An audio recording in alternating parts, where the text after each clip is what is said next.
नमस्कार. सातारा स्मरण यात्रा या मालिकेतील आज हा 55वा भाग. वेगळाच विषय आहे हा. आणि 1970च्या सुमाराला मी एक घर बांधलं. छोटंसं घर होतं. भीमसेन जोशीच्या मैत्रिणीमुळे त्या इंद्रायणी नावही दिलं. आणि तेव्हा काय काय जे अनुभव आले त्याच्यावरती त्या आठवणी माझ्या मनात अजून आहेत. म्हणजे त्यात माझ्याच आठवणी आहेत, पण काही थोडी भरी घातलेली इतरांचे अनुभव त्यातनं, आणि त्यातनं त्याचा एक हा एपिसोड मी मुद्दाम करणार आहे. आजकाल आता घर बांधणं ही फार दुर्मिळ गोष्ट झाली आहे. म्हणजे पुण्या मुंबईत तर घर अशक्यच गोष्ट आहे. जागांच्या किमती एवढ्या झाल्यात. फ्लॅट असतो. पण अजूनही सातारा, कराड, सांगली, कोल्हापूर, सोलापूर थोडं लांब गेलं तर अजूनही लोक घर बांधतात.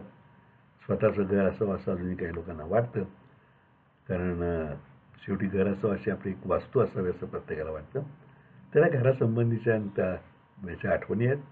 एक बंगला बने न्यारा अशा त्या याचं हे शीर्षक मला वाटतं द्यावं हे योग्य आहे. एक बंगला बने न्यारा. प्रत्येक माणसाचं स्वप्न असतं की स्वतःच्या मालकीचे घर असावे. आजच्या बदलत्या जमान्याला अनुसरून फार तर असे म्हणता येईल की स्वतःच्या मालकीचा कमीत कमी फ्लॅट तरी असावा. मग तो भले अगदी 1-2 खोल्यांचा का असेना. अर्थात 100-150 वर्षापूर्वी प्रख्यात इंग्लिश लेखक नाटककार शेक्सपियरने लिहून ठेवले या स्वप्नाविरुद्ध की fools build houses and wise people stay in them. म्हणजे मूर्ख लोक स्वतःची घरं बांधतात आणि शहाणी सुरती माणसं त्यात अर्थातच भाड्याने राहतात. तरी स्वतःच्या घराची मनुष्य प्रत्येकाच्या मनात घर करून राहिली असते असं मला वाटतं. सध्या प्लॉटच्या गगनाला भिडणाऱ्या किमतीमुळे स्वतंत्र घर असणे अशक्य होऊन बसले. त्यामुळे दुधाची ताण ताकावर भागवण्यासारखे ओनरशिप फ्लॅटवरच अनेकांना समाधान मानावे लागत असले तरी स्वतंत्र घरकुल असावे हीच खरी आस मनामध्ये असते. स्वतःची वास्तू असावी. पुण्या मुंबईत प्लॉट खरेदीची चेन न परवडणारी झाली असली तरी सातारा, कोल्हापूर, सांगली, सोलापूर भागात अजूनही थोडा मनाचा हिया केला आणि गावापासून लांब जायची तयारी ठेवली तर स्वतःच्या छोट्या घरकुला इतका प्लॉट खरेदी करता येतो. तो घ्यायचा विचार पक्का झाला की मग हुडकायची तयारी. छोट्या जाहिराती, एजंट, मित्रमंडळींना सांगून ठेवल्यावर कुठेतरी तो असल्याचा सुगावा लागतो. मग तो शेती आहे का बिगर शेती, म्युन्सिपल हद्दीत आहे का ग्रामपंचायतीचा, का सातारची गडकराळी आणि सांगलीचे गुंठेवारी क्षेत्राप्रमाणे कोणाच्याच नाही हद्दीत त्रिशंकू आहे हा तपास करायचा लागतो. नंतर पुन्हा तो निवासी क्षेत्रात आहे की ग्रीन बेल्टमध्ये हे कोडेही सोडावे लागते. ही सगळी चौकशी झाल्यावर मग मालकाशी गाठभेट. पूर्वी दोघांनाही म्हणजे प्लॉट विकणाऱ्यालाही आणि घेणाऱ्यालाही विक्री व्यवहार व्हावा ही गरज असायची. सध्या मात्र खरेदीदाराची अवस्था वधू पक्षाची असते. विकणारा आपल्या किमतीवर अडून बसलेला असतो. अनेकदा तर मध्यस्थ एजंट त्याची आणि आपली गाठ पडूच देत नाही. दरवेळेला आपलं बजेट आणि किंमत प्लॉटची याचा ताळमेळ बसत नाही. आपली उडी समजा 50 रुपये स्क्वेअर फुटाने असली तर मिळण्यासारख्या सगळ्यांचा दर 200 रुपयाच्या पुढे असतो. त्यातील रस्त्याच्या कडेला फ्रंटेज असलेले, डबल फ्रंटेजचे, ओपन स्पेसच्या शेजारचे अशा प्लॉटचे दर वरसंशोधनातील engineer, IT engineer, computer engineer, government officer, UPSC, MPSC अशासारख्या वरांच्यासारखे चढे असतात. प्लॉट संशोधनात 1-1.5 वर्ष गेल्यानंतर आपण 150-200 रुपयापर्यंत दर द्यायला तयार होतो. आजच्या काळात तो 500-1000च्याही पुढे जातो. तोपर्यंत बाजारभाव आणखी पुढे गेला असतो. म्हणजे पुन्हा हातातोंडाची गाठ नाही ती नाहीच. या सगळ्यातून केव्हा तरी पूर्वसुकृताने योग जुळून येतो. कुंडली 36 गुणांनी जमाई तसे प्लॉटचे लोकेशन, क्षेत्र, दर सगळ्या गोष्टी एकदाच्या जमतात. मग खरेदी पत्राचा कच्चा मसुदा, पक्का मसुदा, सब रजिस्टर ऑफिसचे हेलपाटे, तिथलं चक्रव्यूह यत्न होऊन एकदाचे खरेदीपत्र होते. कर्ज असलं बँकेत तर ते हेलपाटे होतात. आणि मग खरेदीपत्रावर इंडेक्सचा उतारा ताब्यात आला की आपल्याला पानिपतचे युद्ध जिंकल्यासारखा आनंद होतो. या विश्वाच्या अफाट पसाऱ्यात 30 बाय 80 फुटाचा एक भूखंड जमिनीपासून आकाशापर्यंत आपल्या स्वतःच्या मालकी झाला याचा आनंद आकाशा एवढाच असतो. त्या आनंदात मग सगळं कुटुंब सहभागी असते. मग येणाऱ्या जाणाऱ्या स्कूटरवर मागेवरून पावसा पाण्यात चिखल तुडवत तो प्लॉट नेऊन दाखवण्यातच आनंद काही वेगळा असतो. अनेकदा येणारा माणूस कंटाळला तरी आपण त्याला सोडत नाही आणि प्लॉट दर्शन कार्यक्रम आपल्या जिव्हाळ्याचा विषय असतो. मग या अनेक चक्रामधून आपल्या लक्षात यायला लागते की शेजारी झोपड्या व्हायला लागल्या. कधीतरी एखाद्या फिरस्त्या मेंढपाळाने आपल्या प्लॉटमध्ये तात्पुरता तळ दिलेला दिसतो.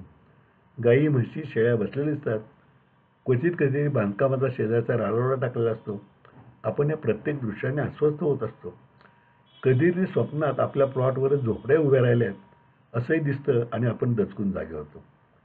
मनाचं माझ्या कुंपण पडणे अगदी न मला असं आहे असे जरी केशवस्वतांनी म्हणून ठेवले असले तरी आपल्या प्लॉटला कुंपण हवेच हा विचार आपल्या मनात दृढ होत जातो. कुंपण करायचे म्हणले की आधी हद्दी निश्चित करायला लागले की लक्षात येते की डावीकडचा प्लॉटवाला थोडा उजवीकडे तर उजवीकडचा प्लॉटवाला थोडा डावीकडे असे आपल्याच प्लॉटमध्ये 2 फूट सरकले. त्यांच्याशी चर्चा मोजमापे होत सर्वनाशे समुत्पन्ना अर्धम त्यजती पंडिता या न्यायाने आपणच दोन्ही बाजूला 1-1 फूट सोडण्यावर तडजोड मान्य करतो आणि एक ठेकेदार बोलवून एकदाचे मार्किंग करून चतुःसीमा ताब्यात घेतो.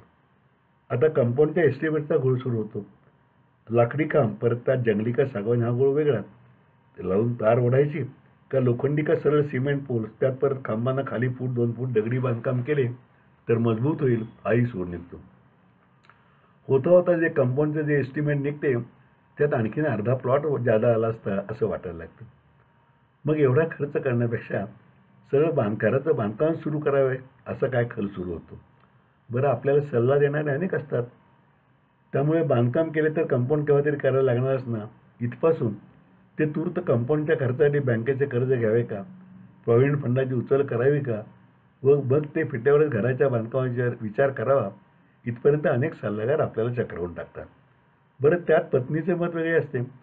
तिला लवकर घर व्हावे असे वाटत असते. तर कॉलेजला जो जाणाऱ्या मुलांना हा प्लॉट खूप लांब आहे आणि मित्रमैत्रिणींच्या जमलेल्या ग्रुपच्या बाहेर असल्यामुळे तो जास्त पैसे आला तर विकावा व सरळ जुन्या घराजवळच प्रशस्त ओनरशिप फ्लॅट घ्यावा असे वाटत असते. या मतमतांच्या गडबल्यात आपले मत चुकीचे आहे याबाबत मात्र सर्वांचं अगदी एकमत असतं. शेवटी आपणच वैतागतो. 4 बँका, सहकारी पतसंस्था, HDFC, LIC आणि का ICICI वगैरे यात हेलपाटे सुरू करून कर्जाचे फॉर्म गोळा करायला सुरुवात करतो. कारण तोपर्यंत आपण मनाशी पक्के ठरले असते की आता आधी घर आणि मग ते बांधकाम पूर्ण करतानाच कंपाऊंड सगळे एकदम पूर्ण करायचे. आपल्याला वाटते चला एकदाचा विचाराचा गोंधळ संपला. चक्रव्यूहाचा मार्ग अभिमन्यूला सुचला असे वाटले का आपल्याला आनंद होतो. पण खरी गोष्ट वेगळीच असते. खरा चक्रव्यूह आता कुठे सुरू झालेला असतो. नवीन चक्रव्यूहाची सुरुवात घराच्या आराखड्यापासून होते. एक काळ असा होता की घर बांधताना आपण स्वतः राहायला निम्मा भाग आणि निम्मा भाग भाड्याने द्यायला म्हणजे त्या भाड्याचे नियमित उत्पन्न येईल आणि शिवाय चांगला शेजारी झाला असा विचारायचा. पण आता बदललेल्या भाडेकरूंच्या कायद्यामुळे आणि त्यांच्या अडवणुकीच्या धोरणेमुळे आणि एकदाचा भाडेकरू पुढे त्या जागेचा कायमच मालक म्हणजे मालकीच्या कोणत्याही कटकटी नसलेला होण्याच्या परंपरेमुळे ती प्रथा कालबाह्य झाली. त्यामुळे आपण शेक्सपियरच्याच shall not be a landlord मी घरमालक कधी होणार नाही या वचनाचा आधार घेतो आणि आपल्या स्वतःला राहण्यापुरते घर बांधायचा निर्णय घेतो. नाहीतरी तुमच्या टीजभर प्लॉटमध्ये तर काय टोलेजंग वाडा होणार होता का असा शेजाऱ्यांचा कुच्चित चेहरा आपल्यावरती असतोच. शिवाय पण केवळ या निर्णयावर भागत नाही. कारण त्यात किती खोल्या हव्यात, फक्त तळमजला का दुमजली अशा अनेक निर्णयांची जोड द्यावायची असते. दोन्ही मुलांना स्वतंत्र खोल्या हव्या असतात. पत्नीला प्रशस्त हॉल, हवेशीर किचन कम डायनिंग आणि मस्त मास्टर बेडरूम गरजेचे वाटते. नाहीतरी मेलं 2 खोल्यात आजपर्यंत आयुष्य काढलंच की असं आहे तिला वाटत असतं. आईला स्वतंत्र देवघर गरजेचे असते. शिवाय आपल्याकडे पाहुणे रावळे येत असतात म्हणून त्यांना एक खोली नको का. मग सामान ठेवायला एक स्टोर रूम हवी आणि शिवाय प्रत्येक बेडरूमला अटॅच टॉयलेट बॉक्स हवेतच. या सगळ्या मागण्या चर्चेतून आपल्यापुढे यायला लागल्यावर आपली अवस्था आघाडीच्या दावडीत सापडलेल्या अटलजींच्यासारखी होती किंवा आता ठाकरेंची म्हणायला पाहिजे. कारण सगळ्यांची गोळाबेरीज केली तर आपल्या प्लॉटच्या तिप्पट प्लॉटसुद्धा त्याला पुरा पडणार नसतो. पैशाचा तर प्रश्न वेगळाच असतो. शेवटी आपण हिटलरी पवित्रा घेतो आणि तुमच्या सगळे ऐकलेच आता आर्किटेक्ट आणि मी काय ते ठरवू असा दम देऊन ठाम निर्णय घेऊन टाकतो. आर्किटेक्टशी चर्चेला जावे तर पहिला प्रश्न आहे तो बजेटचा. तो विचारतो की अगदी वाटेल ते डिझाईन करून येईल. हो इथे त्याने केलेल्या अनेक बंगल्यांचे आकर्षक फोटो साक्ष याला त्यात दाखवत असतो. पण तुमच्या गरजा व बजेट सांगा म्हणजे त्याला धरून काम करता येईल असे तो बजावतो. मिळणारे प्रॉव्हिडंट फंड लोन आपण मागितलेले असतेच पण ते पुरणारे नसते. त्याला जोड देण्याशिवाय मग LICचे याचबरोबर सहकारी बँका यांचे कर्ज आपण गोळा केले असतात. सगळे हिशोब मांडल्यावर आपल्या लक्षात येते की घरातल्या सगळ्यांच्या अपेक्षेच्या निम्मे जरी बांधकाम करायचं झालं तरी मुश्किल आहे. कारण आपली सर्व शिल्लक घालून वर कर्ज घेतली तरी त्याचे हप्ते गेल्यावर पुढे घरखर्चाचीच पंचायत होणार आहे. मग आपण आर्किटेक्ट आणि एखादा मित्र अशा 4-5 डोके खाणाऱ्या बैठका घेऊन 4-5 खोल्यांचा प्लॅन पक्का करतो. अर्थात नवा प्लॅन कसा केला आहे याचा स्वभाव मुरब्बी राजकारण्याप्रमाणे आपण घरातल्या कोणालाही लागू देत नाही. बँकाचे हेलपाटवरून कर्ज मंजूर व्हायची वेळ येते, प्लॅनही तयार झाला असतो. आता प्लॅनची नगरपालिकेकडील किंवा ब वर्ग जमीन असेल, आपल्याला ही नवीन वर्गवारीही सुद्धा हळूहळू कळायला लागते की कलेक्टर ऑफिसची मंजुरी आणि कॉन्ट्रॅक्टरची निश्चित ही कामे उरतात. म्हणजे बांधकामाची अजून सुरुवातही व्हायची असते त्यापूर्वीच बरं का. कीर्तनात जसा आख्यानापूर्वी पूर्वरंग असतो किंवा तमाशातील वगापूर्वीची गणगवळण, तसा पूर्वरंग पूर्ण होण्यासाठी या 2 गोष्टी बाकी असतात. पहिली बाब आर्किटेक्ट सोडवतो. तो म्हणतो ही मंजूर आहे ते तुम्हाला जमायचं नाही. एव्हाना त्याने आपलं पाणी बहुता जोखलेलं असतं. तो म्हणतो ती मीच आणीन, त्याचा खर्च माझ्या फीपेक्षा वेगळा द्या म्हणजे झालं. खर्चाचा अर्थ आपल्यालाही कळायला लागला असतो. आपण तो मान्य करतो आणि अहो आश्चर्य, 15-20 दिवसात प्लॅनमध्ये किरकोळ 3-4 तांबड्या रेघा मारून मंजुरी आणायचा चमत्कार घडतो सुद्धा. कॉन्ट्रॅक्ट का सुपरविजन हा पुढचा प्रश्न असतो. कॉन्ट्रॅक्टरचे 2 प्रकार असतात याचे आपल्याला नव्याने ज्ञान होते. कॉन्ट्रॅक्ट म्हणजे प्लॅनप्रमाणे सर्व काम वाटतात अमुक एका रकमेला करून द्यायचे आणि सुपरविजन म्हणजे तुमच्या पैशांनी सर्व काम व्यवस्थित करायचे. तुम्हाला हिशोब द्यायचे आणि मग त्यावर सुपरविजन म्हणून ठराविक टक्केवारीने सुपरविजन चार्ज. हल्ली दुसरी म्हणजे टक्केवारी आपण पेपरात वाचतो ती नाही, सुपरविजन चार्जची ही पद्धत असल्याने ती मान्य करून मग कोणाला काम द्यायचे हा कर सुरू होतो. आर्किटेक्ट आपले मित्र यांचे सल्ले सुरू होतात. हा बरा आहे तो नको, फार घोळ करतो, त्यापेक्षा हा बरा 2 पैसे जादा खर्च झाले ते काम फास्ट करतो, नुसते फास्ट करून का उपयोग, क्वालिटी नको का, अशा अनेक घोळातून आपण एका कॉन्ट्रॅक्टरची निवड करतो. ती करतानाच्या रोखीचे मित्र मध्यस्थीला घेतो. तेवढेच नैतिक बंध नव्हे असे म्हणत राहतो. घरात ती सर्व धावपळ माहीत झाली असते. Square foot, load bearing, column beam, steel, foundation हे शब्द आपल्या तोंडातून आता सहजपणे यायला लागलेले असतात. मग चर्चा होऊन आणि भटजींची गाठ घेऊन भूमिपूजनाचा मुहूर्त ठरतो. भूमिपूजनाला सगळं घर हजर असतं. मित्र, ऑफिसातले सहकारी, नातेवाईक आवर्जून येतात. आपण पूजा करण्यापूर्वी वृद्ध आईला नमस्कार करतो. तिच्या डोळ्यातून आनंद अश्रू आलेलं असतं. तिला आपल्या लेकाची स्वतःची वस्तू होणार म्हणून कृतकृत्य वाटत असतं. पूजा करून कुदळ मारताना आपण आणखी 4 मित्रांना, नातेवाईकांनी तो मान देतो. त्यांची साथ आपल्याला लागणार असते आणि मग दुसऱ्या दिवसापासून आपण भूमिपूजन ते वास्तुशांत हा खडतर प्रवास सुरू होतो. खड्डे, फाउंडेशन, पिलर, लिंटल असे काम पुढे पुढे जाते आणि आपला बँक बॅलन्स तोच म्हणजे प्रॉव्हिडंट फंड, कर्ज शिल्लक म्हणून कसा रसा गोळा केलेला हा फंड मागे मागे येत असतो. रोज बांधकामाचे आपले मुलांचे हेलपाटे सुरू असतात. नुसते खड्डे पाहिल्यावर एवढेच होणार का असे वाटलेले घर कॉलम उभे राहिल्यावर प्रशस्त वाटायला लागते. पाणी भरपूर मारून क्युरिंग चांगले झाले पाहिजे हे अनेकांनी सांगितल्यामुळे पाणी मारणारा माणूस असला तरी आपण किंवा आपली पत्नी जेव्हा जमेल तेव्हा स्वतःही बांधकामांना पाणी मारायला विसरत नाही.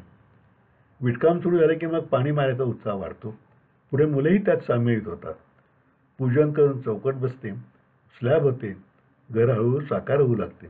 मग जो भेटेल त्याला आपण आग्रह करून ते दाखवायला घेऊन जायला लागतो.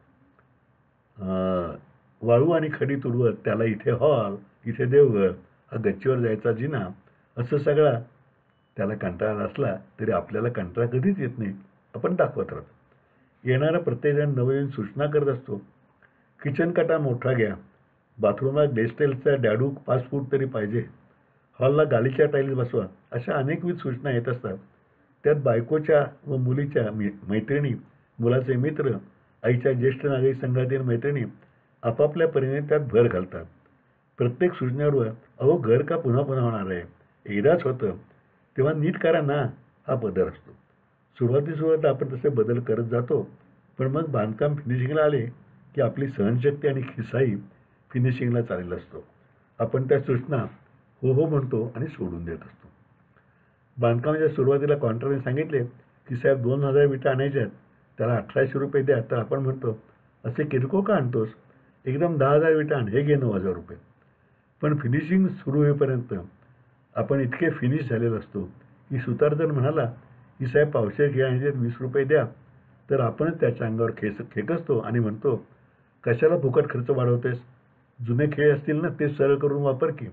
कालचा राजा आता रंक होण्याच्या मार्गावर असतो. त्याला एक ओळ आठवत असते, समय समय की बात है. आणि त्याचे सांत्वन करायला मित्र सांगत असतात. म्हणूनच म्हटले, घर पाहावं बांधून. होता होता एकदाचा हा खडतर प्रवास संपुष्टात येतो. आपली सहनशीलता आणि खिसा याचा अंत पाहून बांधकाम पूर्ण होत येते. वास्तुशांतीचे मुहूर्त नेहमीच कमी. ते का हे मला कधी उलगत नाही, कमी असतात. त्यातलाच एक दोन आपण वास्तुशांतीचा घाट घालतो, रितसर होम हवन करतो. 10-20 रुपयांना मिळणारी नवरत्ने सन्मानाने वास्तुपुरुषाला ठेवतो. सपत्नीक त्या कुंडात पाणी भरताना ते भरून वाहिले की मन तृप्त होते. नातेवाईक मित्रांची जेवणे होतात. बांधकामाच्या कामगारांशी आपला स्नेह जुळलेला असतो. त्यांनाही आपण विसरत नाही, त्यांना आहेर होतो. सगळ्याच आनंद झालेला असतो. घराच्या नावावरून झालेले वाद मिटून आपण वडिलांची स्मृती म्हणून श्रीपाद स्मृती, नारायण स्मृती वगैरे नावाची पाटी केली असते. ती बंगल्यावर शोभत असते. होता होता रात्र होते. आवरावर संपून जुन्या घरी जायची वेळ येते. नवीन वास्तू कुणीतरी मुक्कामाला राहायला हवं हे शास्त्र आपल्याला कोणीतरी सांगितलेलं असतं. मग आपण स्वतः आणि मुलगा थांबायचे ठरते. सगळ्या धावपळीत शरीर आणि मन ही थकून बघून गेले असते. घरी निघताना आपले वृद्धही सांगायला येते. आपले वाढलेले वय विसरून प्रेमाने जवळ घेते. चेहऱ्यावर मायेचा हात फिरून म्हणते, दमलाच रे बाबा, पण छान वास्तू केलीस. वडिलांचे नाव काढलेस. हे सगळं पाहायला ते हवे होते. असं म्हणताना त्याला हुंदका येतो. आपलेही डोळे पाणवले असतात. त्या एका क्षणात आपल्या डोळ्यासमोर तिच्या आणि आपल्याही कष्टाचा उभ्या आयुष्याचा आलेख उभा राहतो. आणि त्या दोन अश्रूमध्ये आपले घर बांधायचे सर्व कष्ट वाहून गेले असतात. आणि राहिले असते निखळ समाधान, आईला, कुटुंबाला आणि हक्काची वास्तू दिल्याचे सुखाचे आणि निरंतर सुखाचे. पुढे महिन्या 2 महिन्यातच जुन्या घरातले सर्व सामान नवीन घरात येते. गर्दी झाल्या एसटीत जशी सुरुवातीला ही माणसे कुठे मावणार असे वाटते, पण बस सुरू झाली की सगळे व्यवस्थित जागेवर येतात. तसेच सगळे सामान नवीन घरात आपापली जागा तयार करून घेते. त्यालाच लोक घर लागले असेही म्हणतात. जुनी जागा आपण सोडून घरमालकांना परत करतो तेव्हा त्यांनाही आश्चर्याचा धक्का असतो. हल्ली असा चांगुलपणा कुठे राहिला आहे असे ते मनापासून म्हणतात. त्यावर आपली आईच उत्तर देते, अहो, तुमच्या या वास्तूतच आमचं सगळं चांगलं झालं ना. आम्ही प्रेमानेच जाणार ना. तुमच्या आणि या वास्तुपुरुषाचे जे उपकार आहेत. होता होता नवीन घरात आपण रुळतो. मुलामुलींचा नवीन ग्रुप जमतो. पत्नीला नवीन शेजारी रुचायला लागतात. कॉलनीतील राम मंदिरात आईचाही ग्रुप जमतो. नवीन घर सर्वार्थाने आपले घर होते. त्याचे नवीन बांधलेले तोरण वाऱ्याने हलता पाहून आपल्याही मनात कृतार्थाची भावना येऊन कविता येते. एक कविता केली ती वाचतो. तोरण वाळू, स्टील, खडी, विटा, थोडं सिमेंट, किचन ओटा याची बनत जाते रचना. पूर्ण इमारत होते वल्गना. भिंती, खिडक्या, दारे असतात. तिरके स्लॅब आणि बागा म्हणतात. ग्रॅनाईट, प्लॅस्टर, फाटक असते. इमारत केवळ इमारत असते. येणारे जाणारे क्षणभर थांबतात. स्कूटर बघून छान म्हणतात. बंगल्याचे फाटक बंद असते.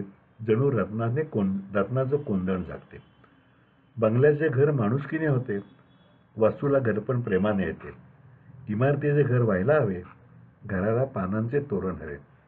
तोरण हिरव्या पानांचे, तोरण हसऱ्या रेषांचे, तोरण प्रसन्न मनाचे, तोरण असे स्वागताचे. असे तोरण जिथे असते सुख शांती तिथे राहते. अशाच वास्तूचे घर बनते. घराला घरपण माणसाने येते. अशा घराला अंगण असतं. अंगणात अशा चांदणं खेळतं. अशा घराला अंगण असतं. अंगणात अशा चांदणं खेळतं. चांदणं माणसांच्या मनाचं. माझं घर आहे तोरणाचं. अशा घराला अंगण असतं. अंगणात अशा चांदणं खेळतं. चांदणं माणसांच्या मनाचं. माझं घर आहे तोरणाचं. आज इथे थांबूया. उद्या नवीन भाग. तोपर्यंत नमस्कार.